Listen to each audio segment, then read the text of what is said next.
Hey, Tox! Holy cow! It's like a pigsty in here! Is that a rat? Huh? Oh. That's Rupert. Rupert?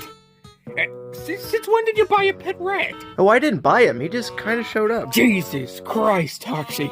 I'm not usually one to say something like this. I mean, seriously, I would be the last person to expect to hear this from. But I'm legitimately worried about you, buddy. I mean, I haven't seen you anywhere besides that couch playing that game for what feels like an entire month. I mean, how long have you been playing? Oh, since my last shit and piss sesh, which was a little bit under 24 hours ago. 24 hours?! Toxic, you need to take a break! Like, for real, man, touch grass! Yeah, whatever, buddy.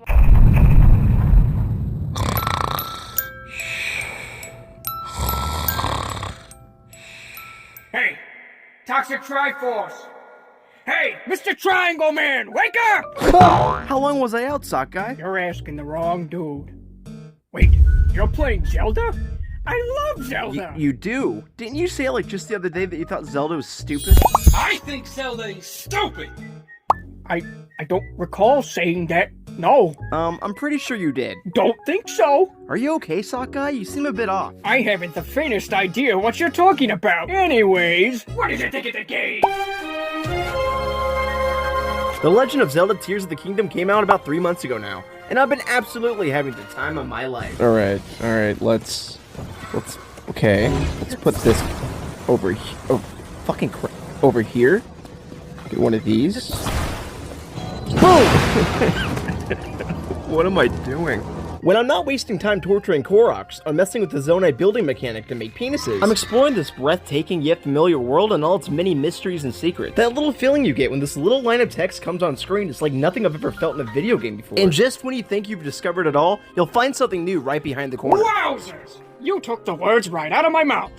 I couldn't agree more. 10,000% on the money, pal. Wait. Yeah? You agree with me? You're not gonna throw out some backhanded comment about how bad my takes on video games are? No, why would I? No insults, nothing? Nope! You're doing great! Typically everything I love, Sockeye hates. I have a feeling something fishy's going on here, pal. Let's not get ahead of ourselves. Let's ask the one question everyone wants to know. How does it compare to its predecessor, Breath of the Wild? Well, let's just say this, folks. If Breath of the Wild and Tears of the Kingdom were to square up in a cage match, with just a single punch, Tears of the Kingdom would reduce Breath of the Wild to mere atoms. There is no fair comparison, fellas. Tears of the Kingdom makes Breath of the Wild look like a defenseless, spineless, snot-nosed fetus. I had my own fair share of criticisms about Breath of the Wild that I talked extensively about in my experience with the Zelda franchise video I did about 7 months back. I'd rather not drone on again about my issues with the game, but the one thing I've repeated time and time again was that Breath of the Wild is a good game, but a mediocre Zelda game. So many things that made Zelda Zelda was left in the dust for a new fresh outlook for the series. A sacrifice that dwindles how I feel about the title. But with Tears of the Kingdom, they took what made me fall in love with the Zelda series in the first place, and incorporated it with the formula that they tried to do in Breath of the Wild. Now with that said, it's the best of both worlds. A Zelda game for everybody, new fans and old. Jumping off of you, buddy, I think Tears fared better in many parts where Breath lacked. This may include, but is not limited to, exploration, music, world building, dungeons, bosses, and even its shrines trump anything that Breath could have ever done. It's almost like Breath had to walk so that Tears could run. Straight as the Game of the Year, am I right or am I right? I mean, while I was playing this masterpiece of a game, I was emotionally touched at nearly every corner. Musical motifs played a big part in this, but it was also those emotional cutscenes. Never in a Zelda game have I been as shocked as I was when I found out what had happened to Zelda, and never had I felt what our main boy Link may have felt after seeing this revelation. And if you played the game and found all the tears, you know exactly what I'm talking about. Anyway, I don't want to take up too much more of Toxic's screen time, although I could do my own review of this game way longer than is true of my experience with the Legend of Zelda videos, but I won't dwell or converse any minor grievances I may have with this game. Back to you, my purple compadre. Why, thank you, Sockeye. Wait a minute. Sockeye willing to give up time in the spotlight? Oh, okay, Sockeye, are you sure you're you? I mean, I couldn't agree more with what you said, but this is not the Sockeye I know. So on with the video! This game takes open world to a whole new level. You're not only limited to surface Hyrule, but in Tears of the Kingdom, you're able to traverse from the sky to the deepest and darkest corners of Hyrule's underground. The sky section, as pretty as it looks, and as fun as it is, to leap from floating islands to the surface below, doesn't compare to the expansiveness of Hyrule's depths. There's a temple, a few shrines, some bosses, a couple of treasure chests up there, among tons of other things. But once you reach your first chasm and descend downwards into the darkness below, that's where the fun begins. The whole underground section is essentially a mirrored version of Hyrule's surface, but reversed, with the highest peaks of Hyrule's mountains being deep and treacherous canyons in the depths. The entire map is enshrouded in darkness, and you'll need to find things called light roots to light up small parts of the map one at a time. What's really cool though is that these light roots directly line up with the shrines on the surface and the sky, making it easier to find undiscovered shrines and undiscovered light roots. The depths are absolutely terrifying. It's filled to the brim with incredibly strong what the fuck? Incredibly strong enemies, but ironically, I probably spent most of my playthrough down there. It fills me with a sense of adventure. See, Hyrule's surface is basically a playground. You can take your time, explore at your leisure, and try new and innovative ways to play the game. While the depths is an intimidating and daunting hell dimension that doesn't care about you, the player, but wants to push you to your limits and see how far you can progress, even with the super harsh and hostile environment. It's just an amazing section of Tears of the Kingdom's world, and it's probably one of my favorite parts of the game. This game is so much more than just a mere expansion to Breath of the Wild. It truly feels like an entirely new experience. The temples in Tears of the Kingdom are amazing. They're tons more creative than what we got in Breath of the Wild. Now, the Divine Beasts aren't a bad set of temples by any means, but in Tears of the Kingdom, they're more diverse and, quite frankly, more unforgettable. We got the Wind Temple, which is a flying Viking ship in the middle of a cyclone, the Fire Temple, an ancient mining facility deep beneath Death Mountain's volcano, the Water Temple, a floating sky island wellspring, and lastly, the Lightning Temple, a massive pyramid structure in the Gerudo Desert. All incredibly different in not only design, but also how you go about solving puzzles. My two favorites being the Water Temple for its really neat low gravity mechanic, and the Lightning Temple, simply because it feels the most like an OG Zelda dungeon out of the four temples. Something I noticed immediately was as you progress through the temples, the music becomes more and more complete and full. The dungeons start off with really quiet and simplistic music, but as you get closer and closer to completing the dungeon and eventually fighting the temple's boss, more instruments can be heard being added to the soundtrack, which makes the whole experience really cinematic. It's as if the music is building up to the dungeon's boss. It's really freaking cool. Now, not everything about the dungeons are peachy and perfect. The boss battles were fine,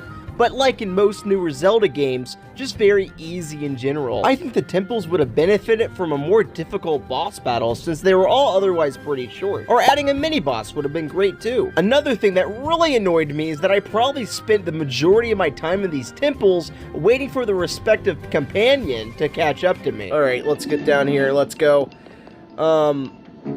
So, this fucking temple's really fucking cool. I really enjoy the,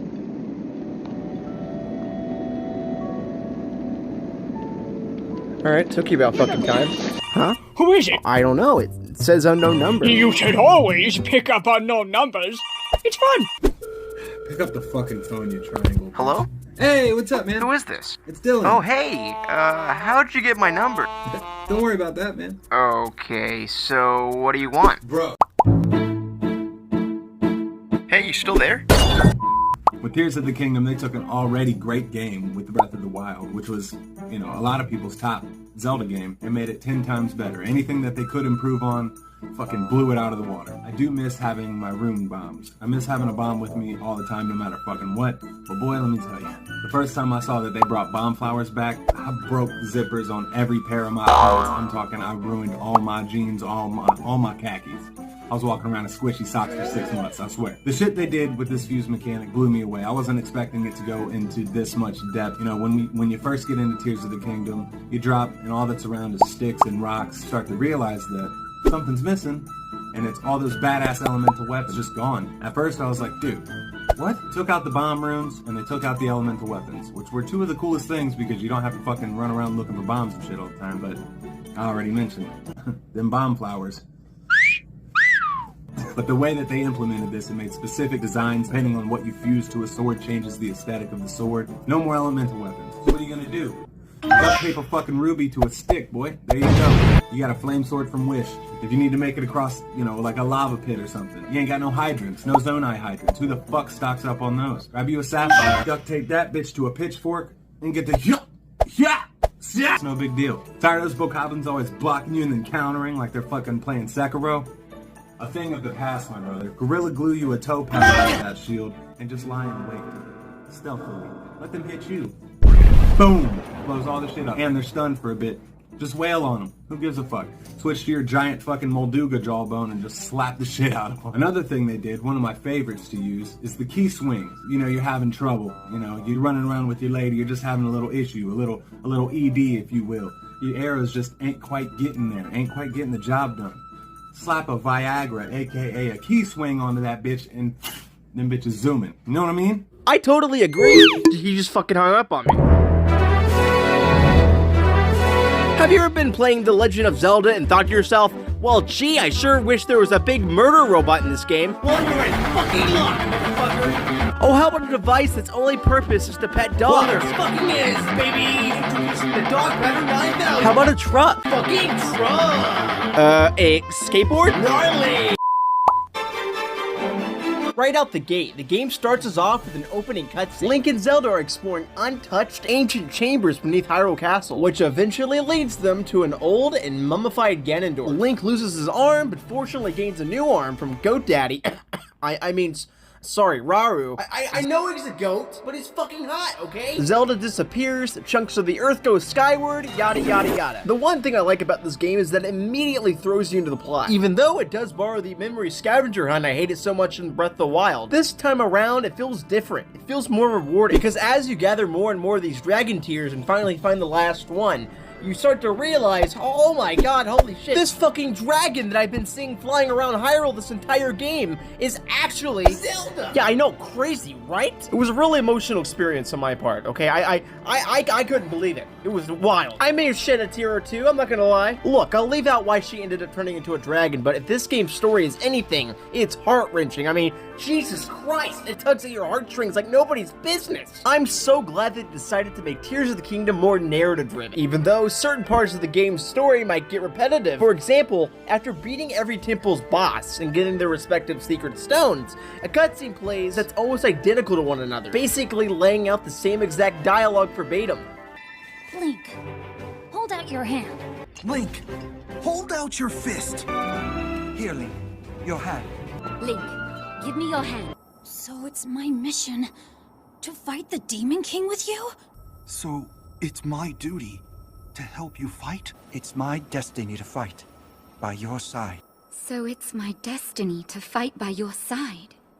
I absolutely love the atmosphere of this game. Breath of the Wild being a post-apocalyptic Hyrule, and Tears of the Kingdom being set 7 years after the events of that game, you get to see and witness the slowly but surely rebuilding of the Kingdom of Hyrule. The world feels more alive than ever. They totally fixed everything I disliked about Breath of the Wild, and added so much more than they had to. The world is filled to the brim with content. The music is amazing, there's actual dungeons with unique bosses, the puzzles are actually challenging and interesting, and this time around, there's an engaging, charming, and really fun story. This feels like a Zelda. It's obvious that Breath of the Wild was a prototype. They were just testing the waters, and they perfected it in every way possible. The Legend of Zelda Tears of the Kingdom is the definitive version of Zelda. Wow, what a great review, buddy! I couldn't have done it any better myself. Okay, cut the shit, you slimy happy-go-lucky sock-ass motherfucker. I know you're not sock guy, so I'm gonna ask you this once. Listen well, where is my friend? You better tell me right now. I'm gonna fucking shoot you in the head. You think I'm fucking kidding? I'm not kidding, okay? I shot sock guy before. Okay, I've done it. I am serious. Toxic! Calm! I got you something done. Lefty? Alrighty? Wait, what's going on? Oh god, gross. Fuck. I told you never to call me Righty. It's Sakai. That's such a beautiful name. Wait, your name's Righty?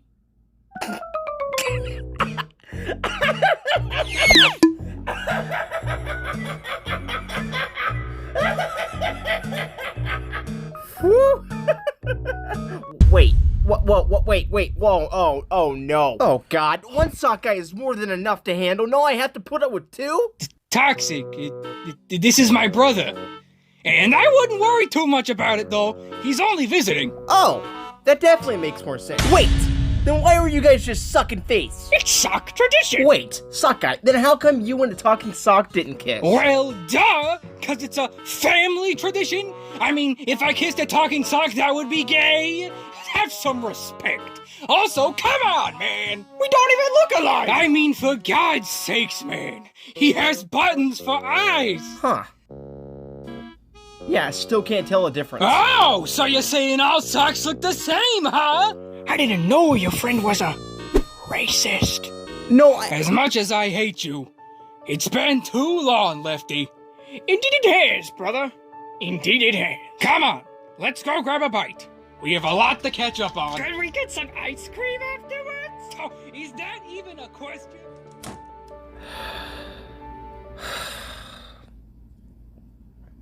Rupert?